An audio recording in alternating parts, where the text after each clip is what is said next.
나는 무엇을 위해 살아야 하는가? 학창 시절 저 자신에게 물어보았습니다. 민주화 운동, 시민 운동, 그리고 정치를 하면서 그 질문의 답을 찾았습니다. 정치를 시작한 초심을 잃지 않겠습니다. 더불어 잘 사는 세상을 만들기 위해 노력하겠습니다.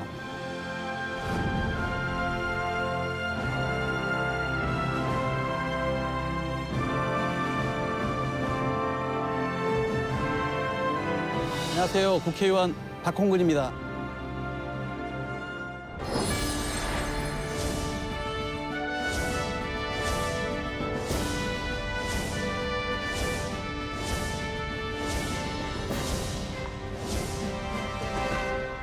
저는 이제 전남 고흥이라는 그 시골에 정말 작은 마을 중에 작은 마을에서 태어났어요. 그래서 6형제 중에 5째로 자라났는데, 우리 아버지가 시골에서는 대소사를 다 챙기는 그런 마을의 유지 같은 이장도 뭐 꽤 오랜 세월을 하실 정도로 이렇게 또 이렇게 평판을 받는 분이었어요. 그러니까 그런 아버지 밑에서 자라면서 저 스스로 늘 어려서부터 뭐 정직하게 살아야 한다, 뭐 착하게 살아야 한다, 이런 생각들이 많이 컸어요.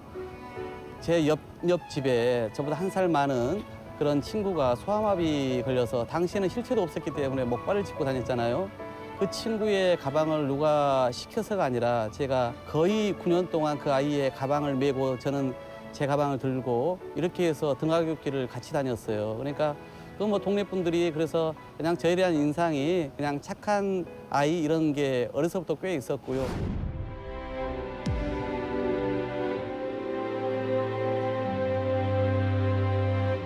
옛날 시쳇말로 깻잎 팔아서 대학 보내줬기 때문에 그 어려운 형편을 너무나 잘 알고 있어서 부모님의 걱정을 제가 너무나 잘 알고 있어서, 그래서 학생 운동을 안 하고 그냥 저도 좋은 직장 갔든지 아니면 기자 생활을 하든지 이렇게 생각을 많이 가졌거든요.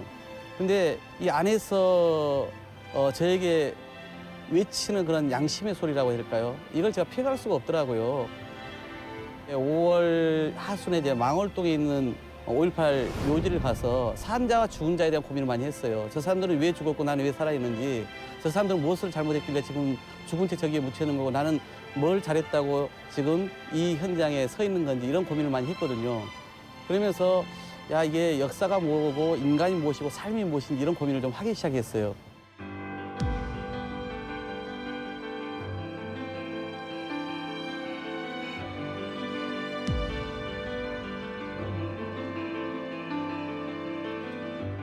아마 결혼하고 나서 가장 어려울 때가 그런 시기였던 것 같아요. 제가 이제 시민운동을 하다가 결혼할 때 잠깐 공무원 생활을 1년 반 한 적이 있습니다.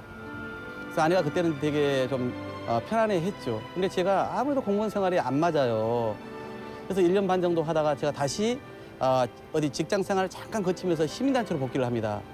그 시기 결혼을 하고 초반에 제가 시민운동으로 다시 복귀를 하면서 급여는 뭐 100여만 원도 채 갖다 준 적이 거의 없어요. 그러니까 그 십수년의 세월을 아내가 묵묵히 지켜봐 준 게 너무나 미안하기도 하고 고맙기도 하죠. 지금도 마찬가지입니다. 우리 시골도 여전히 제가 지난주 토요일 날 고흥에 다녀왔는데 어머님이 82살이세요. 근데 아직도 마늘 농사 홀로 짓고 계시고요.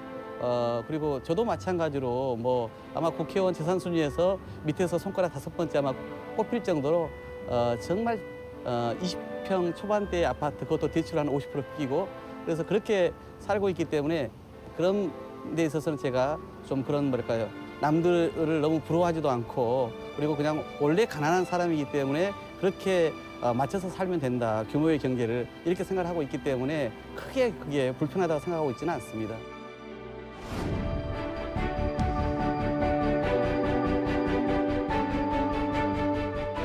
정치에 대해서는 되게 좀 비판적이었어요. 그래서 시민운동하는 게 제 초심에 어울린다 이렇게 봤던 거죠. 근데 다시 제가 2007년도에 이제 참여정부 말미인데요. 그 열린우리당이 거의 뭐 붕괴 직전에 있었어요. 그래서 시민운동 하던 선배들이 우리가 들어가서 좀 새로운 정치를 해보자. 그리고 또 대통령 후보도 좀 잘 만들어보자. 이런 이제 제안이 있어가지고 고심 끝에 그때 제가 정치권에 들어왔습니다.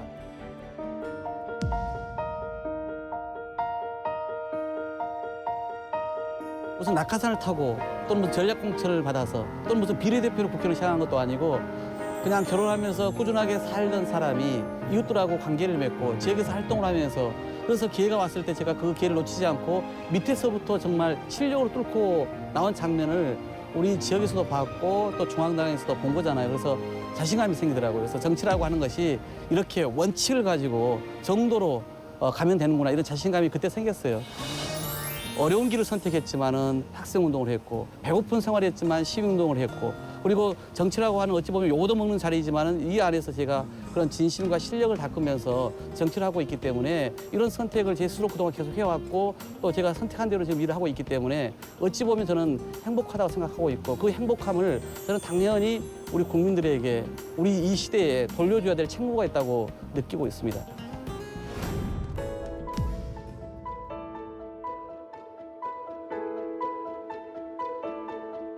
교육위원회에 있으면서 지역에 이런 낙후된 교육 환경을 우선 고쳐야겠다. 그래서 아이 키우고 싶은 동네 만들어야겠다.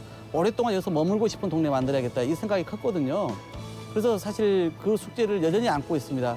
그래서 지역사회도 참여하고 그리고 아이들의 교육 격차도 줄이고 그리고 아이들의 어떤 진로와 이런 것들도 좀 더 전문적으로 지원할 수 있는 그런 교육혁신지구를 지향하는 것을 계속 추진하고 있거든요. 그런 걸 통해서 좀 교육 환경을 좀 개선하는 일을 가장 역점적으로 우선 생각을 하고 있고요. 그 외에도 이제 늘 우리 지역 발전에 어두운 어떤 이미지를 줬던 망우리 공동묘지. 공동묘지가 꺼리는 그런 어떤 회피해야 되고 기피해야 될 그런 안 좋은 장소가 아니라 어차피 거기에 역사적 우리의 어떤 현대 유인들이 계시잖아요. 애국지사들이 계시고 문인 예술인들이 계신단 말이에요. 그러니까 이것을 오히려 교육공간으로, 문화공간으로 이렇게 탈바꿈 한다면 얼마나 우리 지역의 소중한 자산이 되겠습니까? 그런 걸 이제 추진하고 있고요. 공평하고 정의로운 사회, 평화롭고 풍요로운 국가, 한국 사회라는 게 더불어 사는 공동체 사회로 가기 위해서는 그런 어떤 공평정대함, 이런 것들이 대단히 중요하다고 생각이 들거든요. 그런 점에서 정의롭고 공평한 사회를 얘기하는 거고요. 그다음에 평화로운 세상이라고 하는 것은 서로의 차이를 인정하면서 더불어 가는 거잖아요. 그러니까 그런 어떤 평화로운 어떤 세상을 만드는 것과 함께 이 대한민국이 지속 가능하게 발전하려면 저는 그래서 그렇게 풍요로운 나라를 만드는 것도 대단히 중요한 우리의 과제라 생각해요. 예, 그래서 이 네 가지가 실현되는 그런 한국 사회, 그런 대한민국을 만드는 것이 제 정치의 포부이고 꿈입니다.